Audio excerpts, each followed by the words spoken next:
This video teaches you about compound interest and costs in Microsoft Excel. I'll show you how to do it with the keyboard and without the mouse. Subscribe, hit the like button, buy my books, links in the description below. Let's get into this phenomenal video. To open the File Explorer, press Windows key 1 on the keyboard, arrow over to Documents, go to Excel Workbooks, Modeling.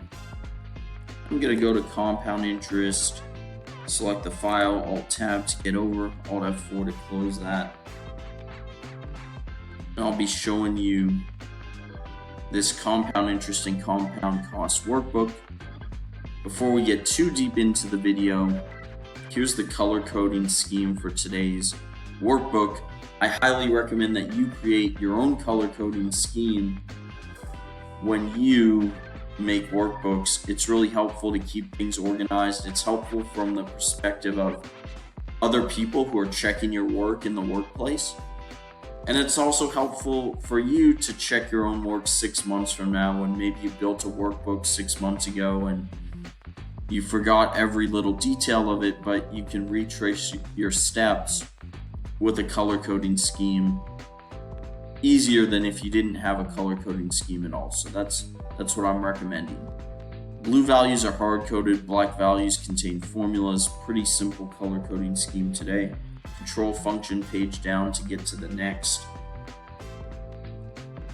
tab, the compound interest tab. So you can see here in row 1, I've got the starting balances, and then you go down to column alpha, and all 4 scenarios start with 10,000 US dollars. But in column B as in Bravo, they each have different effective annual rates. I'll start with a 10% rate, assuming no performance fee, 9% assuming a 10% performance fee, 8% that would assume a 20% performance fee that the money manager is charging the client, and then a 30% performance fee would be 7% net to the investor. So this effective annual rate is net of fees.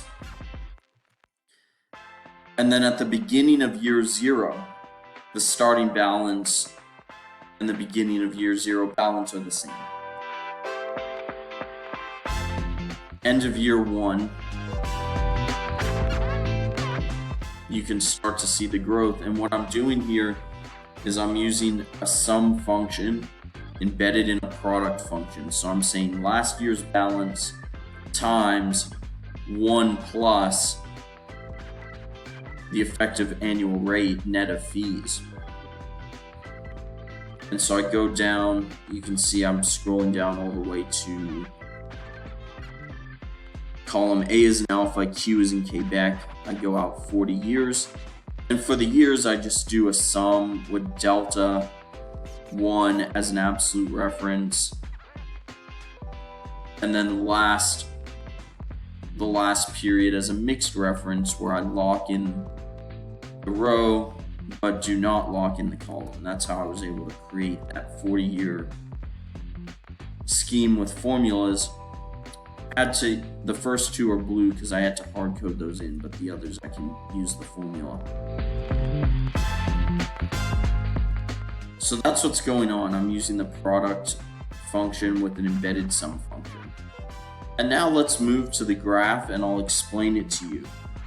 So you can plot these things visually in Excel with these graphs.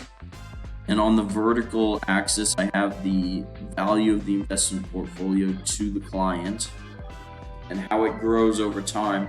Now I have the time, how many years have passed, that's on the horizontal axis. And you can see the 3 different graphs. A situation with no performance fee, situation with a 10% performance fee, 20% performance fee, and a 30%. I'm making it simple and I'm assuming no management fees and no taxes just to keep the math really simple. I'm also assuming no catch-up and no hurdle rate for the general partner. That means the only fee is a performance fee with no catch-up, no hurdle rate, And by doing that, we have a very simple setup just to show you. So the investor starts with $10,000, and you can see the difference between, say, the blue curve and the yellow curve.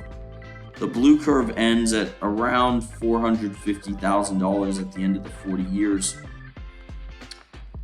And the yellow curve ends at around $150,000, only 1/3 if you're paying that 30% performance fee each year. So the 30% performance fee wasn't really 30%, it was really like, it was really costing you 3 times as much over the course of 40 years. You got 1/3 of the investment as the investor. So that brings me into the rule for today. I created a video recently talking about discounts in business and why you should always take them and never give them. I have a similar rule for Wall Street fees. When it comes to Wall Street fees, you should always collect them and never pay them. Always collect them and never pay them. And this graph shows why. If you're paying these fees, it really flattens your compound interest curve quite substantially. And you can see maybe through year 0, beginning of year 0 through about end of year 13, there's not much of a difference. But the compounding works in a non-linear way, a superlinear way. And so after about year 13 or so, you start to see these lines diverge from each other. Now, the flip side of this, of course, you want to always avoid paying Wall Street fees to the extent that you can. The flip side of that is if you work on Wall Street, you want to collect these fees, and it's really lucrative to do so because you're effectively shifting the time value of money, the compound interest curve.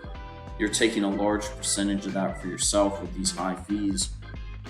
So it's a good way to make money, and it's a cost I would try to avoid. So take this knowledge into the marketplace to better understand the miracle of compound interest and the tyranny of compound costs. Better understand Microsoft Excel, some of these formulas, as well as the color coding scheme.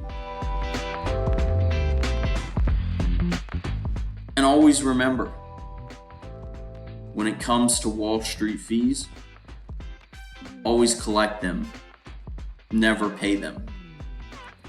Have a great day, everyone. Thank you for watching this video. Please subscribe to my YouTube channel, hit the notification bell, hit the like button, leave a comment below, and please buy my books. The links to those will be in the description of this video.